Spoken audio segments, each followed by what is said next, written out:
السلام علیکم، میں ہوں رضوان اشرف۔ بہت اہم ترین خبر میرے پاس موجود ہے، وہ آپ کے ساتھ میں شیئر کرتا ہوں۔ وہ ہے فوجی عدالتوں سے متعلق۔ سپریم کورٹ آف پاکستان میں chief justice of Pakistan justice قاضی فائز عیسیٰ نے فوجی عدالتوں کے اوپر ایک 6 رکنی لارجر بینچ بنا دیا ہے، اور ان کی سماعت جو ہے وہ منڈے کو پیر والے دن ہونے جا رہی ہے۔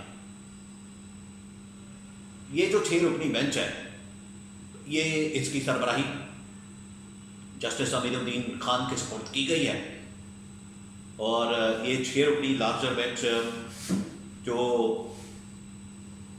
فوجی عدالتیں ہیں اس حوالے سے جو کورٹ اپیل ہے اس کی سماعت کرے گا۔ اب فوجی عدالتوں کا معاملہ ہے کیا؟ فوجی عدالتوں کے حوالے سے اس کی پوری بیک گراؤنڈ کیا ہے، اس کو آپ نے سمجھنا ہے۔ یہ انتہائی اہم ترین معاملہ ہے جو کہ منڈے سے شروع ہونے جا رہا ہے، اور امید ہے کہ اس کو بھی لائیو نشر کیا جا سکتا ہے۔ اس کی وجہ یہ ہے کہ پچھلے تقریباً جب سے chief justice of Pakistan justice قاضی فائز عیسیٰ آئے ہیں، تب سے لے کے آج تک جتنے بھی معاملات ہیں عدالت کے اندر کورٹ روم نمبر 1 میں جتنے بھی کیسز اور مقدمات چلتے ہیں ان کو لائیو نشر کیا جاتا ہے۔ لائیو جو ہے ان کی سماعت نشر کی جاتی ہے، لائیو چلایا جاتا ہے۔ ابھی جس طرح سے پچھلے دنوں DHA کے متعلق، بحریہ سے متعلق معاملات لائیو چلائے گئے، اور چیف جسٹس نے اس حوالے سے خود کہا کہ اس کو لائیو چلایا جائے تاکہ لوگوں کو پتہ چل سکے کہ ہو کیا رہا ہے، کیونکہ چینلز کے اوپر ان کے نام لینے کے اوپر پابندی ہے۔ یہاں پر اس کو لائیو چلایا جائے، لائیو نشر کیا جائے تاکہ ان کی جو سماعت ہے وہ لائیو جائے اور لوگوں کو پتہ چلے کہ حقیقت کیا ہے، ان کے اندر ہو کیا رہا ہے۔ بالکل اسی طریقے سے ہو سکتا ہے کہ یہ والا کیس جو کہ منڈے سے شروع ہونے جا رہا ہے اس کی سماعت بھی لائیو ہو، لیکن اس کے اندر ہے کیا؟ دیکھیں، اصل میں بات یہ ہے کہ یہ سارے معاملات گھوم رہے ہیں 9 مئی سے متعلق۔ 9 مئی کے متعلق 2 رائے پائی جاتی ہیں، 2 اوپینین ہیں۔ ایک تو یہ کہ 9 مئی کو PTI اور عمران خان نے ایک سازش کے تحت حملہ کر دیا ملٹری انسٹالمنٹس کے اوپر، ملٹری انسٹالیشنس کے اوپر، اور انہوں نے جلاؤ گھراؤ، توڑ پھوڑ اور یہ جو سب کچھ کیا گیا ہے یہ اصل میں ایک سازش کے تحت۔ دوسری اوپینین یہ پائی جاتی ہے کہ اصل میں یہ جنرل عاصم منیر کے خلاف ایک کو کیا گیا، ان کے خلاف بغاوت کرنے کی کوشش کی گئی۔ تو اس کے 2 پہلو ہیں، لیکن ہمیشہ اس کی آڑ دی جاتی ہے وہ جو پہلو ہے وہ تو بڑا ثابت کرنا مشکل ہے، اس کے اوپر تو صرف ایک کہانی بیان کی جا سکتی ہے کہ کو کیا گیا، اس کے اوپر باتیں ہو سکتی ہیں، اور وزیر اعظم تک، شہباز شریف تک، انوار اللہ کاکڑ تک انہوں نے یہ بات کی ہوئی ہے کہ یہ ایک جنرل عاصم کے خلاف کو کرنے کی کوشش کی ہے، لیکن اس کا ثبوت دینا، اس کو ثابت کرنا بڑا مشکل ہے۔ لیکن یہ جو جلاؤ گھیرا ہوا ہے، یہ جو توڑ پھوڑ ہوئی ہے، اس کی تو کم از کم فوٹیج موجود ہے، تھوڑی بہت جو آپ کو نظر آتی ہے۔ اس کے اوپر یہ لوگ کہتے ہیں کہ یہ جو انہوں نے ملٹری انسٹالیشنز کے اوپر حملہ کیا، اس کو ایک دہشت گردی کی طرح ٹریٹ کیا جائے۔ اب یہ ملٹری سائڈ سے بھی ایک اوپینین ہے کہ یہ جو واقعہ ہوا ہے یہ اصل میں جس طرح سے دہشت گردی ہوتی ہے پاکستان کے اندر، یہ بالکل اسی طرح کی ہے۔ اب یہ جو دہشت گردی کا معاملہ ہے، اس کے اوپر 2 اوپینین پائے جاتے ہیں۔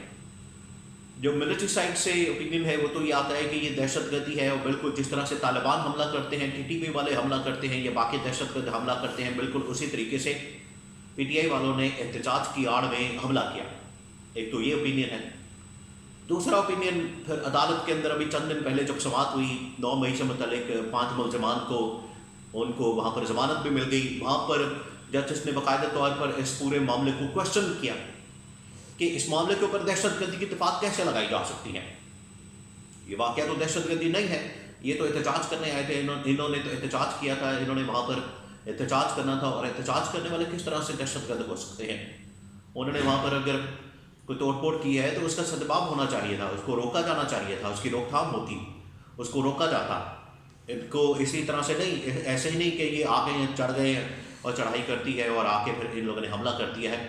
حملہ ہوتا ہے، آپ ویپنز کے ساتھ حملہ کرتے ہیں، آپ اسلحے کے ساتھ، گولہ بارود کے ساتھ، بم بارود کے ساتھ۔ یہ تو گئے تھے وہاں پر احتجاج کرنے، وہاں پر اب یہ اندر جو ایک نقطہ ہے کہ کن لوگوں نے یہ سارا جلاؤ گھیراؤ کیا، وہ جو کانکریٹ کی بلڈنگز ہوتی ہیں وہاں پر جلا دی، وہاں پر آگ لگا دی، وہ آخرکار ایک پلان کے تحت اس اس خصوصاً معاملے کی، اس مخصوص معاملے کی تحقیقات ہونی چاہیے کہ یہ کون لوگ آپ ہیں اس پر. یہی عمران خان ڈیمانڈ کرتا ہے. عمران خان کہتا ہے 9 مئی کو جو ہوا غلط ہوا، میں اس کی مذمت کرتا ہوں، اور پورا پاکستان کرتا ہے، سب کرتے ہیں. لیکن وہ جو واقعہ آگ لگانے والا، جلاؤ گھیراؤ والا، اس کی تحقیقات تو ہونی چاہیے، پتہ تو لگنا چاہیے. تو وہاں پر ججز نے بھی کوشچن کیا کہ ایک تو یہ دہشت گردی والا واقعہ نہیں، اس کے اوپر دہشت گردی کی تو بات لگتی نہیں. آپ نے سیدھا ATA کی درخواست لگا دیتے ہیں اور اس کو ٹیررسٹ کورٹس کے اندر بھیج دیتے ہیں معاملے کو. تو سپریم کورٹ پاکستان نے تو یہاں پر ایک لائن کھینچ دی، انہوں نے ایک لائن ڈرا کر دیا کہ یہ تو دہشت گردی ہے ہی نہیں، تو اس کو ملٹری کورٹس کے اندر پھر کیسے چلایا جا سکتا ہے. یہاں پر تو ایک لائن آ گئی ہے. اب یہ ڈویژن ہے، اصل میں یہاں پر یہ ڈویژن ہے اسٹیبلشمنٹ کے درمیان اور عدلیہ کے درمیان. کہ عدلیہ، اسٹیبلشمنٹ یہ سمجھتی ہے کہ اگر ہمارے اوپر حملہ ہوا ہے، یہ ہمارے اوپر ان لوگوں نے آ کے چڑھائی کی ہے، ہمارے اوپر اداروں کے اوپر، بلڈنگس کے اوپر، عمارتوں کے اوپر، کور کمانڈر ہاؤس کے اوپر، یا GHQ کے اوپر، یا ISI کے دفتروں کے اوپر حملہ کیا ہے، تو باقی اداروں کو بھی ماننا چاہیے اور عدلیہ کو ہمارے ساتھ کھڑا ہونا چاہیے. عدلیہ کو ہمیں سپورٹ کرنی چاہیے اس معاملے پر. عدلیہ یہ کہہ رہی ہے کہ یہ اس کو آپ ثابت کرنا پڑے گا، آپ کو ایویڈنس دینے پڑیں گے. اور جب وہاں پر ایویڈنس کی بات ہوئی، دو اس کے اوپر بڑی اہم ترین باتیں ہوئی. ایویڈنس کی بات ہوئی تو وہاں پر پھر تفتیشی افسر نے کہا کہ ایویڈنس تو ہے نہیں، فوٹیج جو تھی وہ بھی CCTV فوٹیج ان لوگوں نے ضائع کر دی. تو پھر وہاں پر جج نے کہا اس کا مطلب ہے کہ ایویڈنس تو نہیں ہے. پھر ایک اور بات ہوئی کہ ہیڈ کانسٹیبل نے لاہور میں، اس نے یہ دیکھا کہ عمران خان اس سازش کے اندر ملوث ہے، اس وجہ سے عمران خان نے یہ سازش کی ہے پاکستان کے خلاف. تو جج نے کہا کہ آپ کی بات یہ سمجھی جائے کہ وہ ہیڈ کانسٹیبل کی بات کے اوپر ایک سابق وزیر اعظم کو ہم غدار ڈکلیئر کرتے ہیں.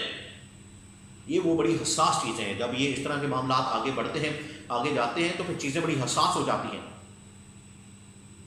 پاکستان کی جو فوج ہے اس کے ساتھ پوری پاکستانی قوم کھڑی ہے اور ڈٹ کے کھڑی ہے. ہمارے جوان شہید ہوتے ہیں، قربانیاں دیتے ہیں، اپنا خون دیتے ہیں، زندگی جو ہے، جان جو ہے اس ملک کے اوپر نچھاور کرتے ہیں. اس میں کوئی شک نہیں ہے کہ وہ ہمارے سروں کے تاج ہے. لیکن یہ جو حملہ ہوا ہے اس کو بھی دیکھنے کی ضرورت ہے، اس کی پوری تحقیقات کرنے کی ضرورت ہے، انویسٹیگیشن کرنے کی ضرورت ہے. پھر ہی معاملات اور چیزیں آگے بڑھ سکتی ہیں اور چیزوں کو آگے چلایا جا سکتا ہے، ملک کو آگے بڑھایا جا سکتا ہے. اور جس نے یہ حرکت کی ہے، جس نے یہ جلاؤ گھیراؤ کیا ہے، جس نے بھی یہ توڑ پھوڑ کی ہے، اس کو تو ٹانگا جائے، اس کے خلاف تو کٹہرے میں اس کو کھڑا کیا جائے، اس کو سزا ملنی چاہیے. اس کے اوپر تو کسی کو کوئی مسئلہ نہیں ہے. اب یہ دوبارہ سے سماعت جو ہے وہ کیس لگنے جا رہا ہے ملٹری کورٹس کے حوالے سے. اب ملٹری یہ چاہتی ہے، جو ملٹری اسٹیبلشمنٹ ہے، کہ یہ جو جتنے لوگ ہیں پکڑے گئے ہیں، ان کو پکڑا ہے. یہ تھوڑے لوگ تو ہے نہیں، ہزاروں کی تعداد میں تو لوگ پکڑے گئے ہیں، ہزاروں کی تعداد میں. اور جب بھی میرٹ کے اوپر ان کا کیس چلتا ہے تو وہاں پر یہ کیس ٹکتا ہی نہیں، وہاں پر یہ کیس ٹھہرتا ہی نہیں، وہاں پر کیس 5 منٹوں کے اندر ہی اڑ جاتا ہے. تو ملٹری کورٹس کے اندر پھر اس کیس کو کیسے چلایا جا سکتا ہے، جبکہ ملٹری اس میں خود ایک مدعی، یا ملٹری اس میں خود ایک وکٹم پارٹی ہے. وہ اپنی کورٹس کے اندر ہی لے جائیں گے بندے کو. وہ کس طرح سے ہو سکتا ہے کہ جو پہلے سے ان کے پاس ذہن ان لوگوں نے بنایا ہوا ہے کہ انہوں نے ہمارے اوپر ہی حملہ کیا، تو وہ تو ان کے خلاف ہی فیصلہ دیں گے پھر. اس وجہ سے یہاں ان کا اگر ٹرائل ہوتا ہے، اور یہ اصل میں ٹون سیٹ کر دے گا. یہ جو سماعت، یہ جو کیس کی سماعت اب ہونے جا رہی ہے، کہ اس حوالے سے کوئی ترمیم ہونی ہے یا نہیں ہونی. ملٹری کورٹس کے حوالے سے ان کو ترمیم کر کے ملٹری کورٹ چلانے کی اجازت دینی ہے، نہیں دینی. کیونکہ APS کا جب حملہ ہوا، آرمی پبلک اسکول کا، اور وہاں پر جج نے کہا کہ حملہ اگر دہشت گردی آپ کہتے ہیں تو دہشت گردی تو یہ ہوتی ہے، حملہ ہو جاتا ہے. APS کے جیسے حملہ ہوا یا خود کش دھماکے ہوتے ہیں، یہ حملہ ہوتا ہے. دہشت گردی یہ ہوتی ہے. تو جب APS کا حملہ ہوا تھا تو اس وقت ایک ترمیم کے بعد ملٹری کورٹس قائم کی گئی، اور وہ ٹائم لیمٹ ہوتا ہے، اس کے بعد ختم ہو جاتی ہیں 2 سال کی.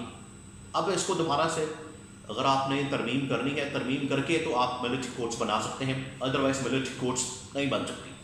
تو یہ والا جو سماعت ہے، یہ والا جو کیس اب لگ چکا ہے، یہ سماعت ڈیسائیڈ کرے گی، یہ کیس ڈیسائیڈ کرے گا کہ آگے اس حوالے سے کوئی ملٹری کوڈ بننی ہے یا نہیں بننی، اس کے اندر کوئی ترمیم ہونی ہے یا نہیں ہونی، ہوتی ہے تو کیا اس کو سپریم کورٹ آف پاکستان اڑا دے گا یا اس کو قائم رکھے گا، یہ اب جو کیس کی سماعت ہونے جا رہی ہے اس کے اوپر جو فیصلہ، اس کے اوپر جو ریمارکس ہیں وہ آخر کار اس چیز کو ڈیسائیڈ کریں گے۔